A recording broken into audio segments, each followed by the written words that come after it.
Hindi epekto ng bagyong Julian pero malabuhawi o super bagyo ang hangin at ulan na nanalasa sa ilang lugar sa Pampanga.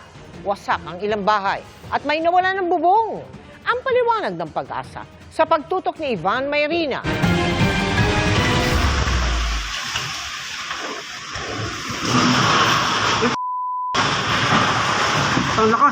Para bang super typhoon ang tumama sa Clark, Pampanga, mag-aalas 5 kahapon.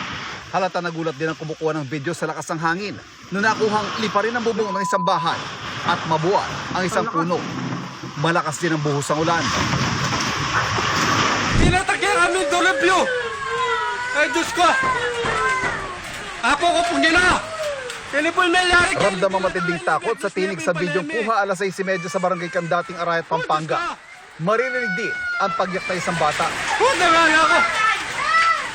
Wala nang bubong ang bahay ni Maria Teresa Pineda habang patuloy na bumubuhos sa malakas sa ulan na may kasamang malakas sa bugso ng hangin. Dumating na po yung hangin tsaka ulan.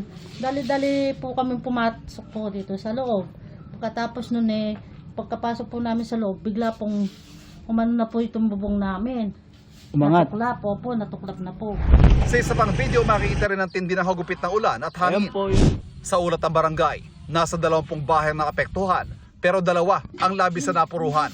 Wala ka namang weather system na umiiral sa Pampanga kahapon at malayo rin ang bagyong Julian sa Central Luzon.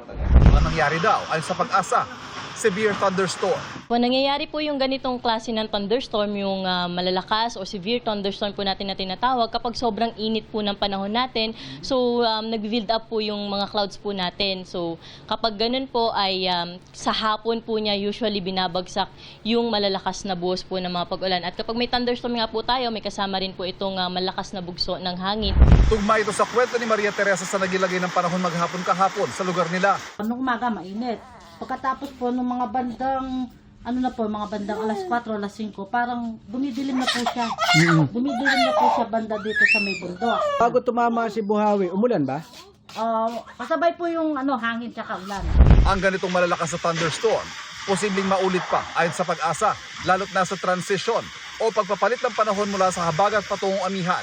At ang kasalukuyang iiral kapag ganito, ang easterlies o mainit na hangin galing sa dagat Pasipiko na may mas mataas na posibilidad na lumikha ng mga thunderstorm. Iba-iba rin po yung klase po ng thunderstorm natin. So minsan po mga moderate to heavy, minsan po talaga nag-i-intense at may times din po nagto-torrential po yung thunderstorm po natin. So ibig sabihin po nun, yung mga kaulapan po natin is malalaki po siya or matataas yung mga kaulapan na kung saan ay malalakas po yung dala nito na mga pag-ulan tapos mga bugso ng hangin. Sa huling 3 araw ng Setyembre, ulanin ng ilang lalawigan sa Northern Luzon.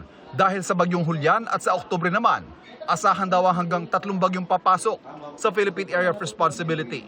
Para sa GMA Integrated News, Ivan Mayrina, nakatutok, 24 oras.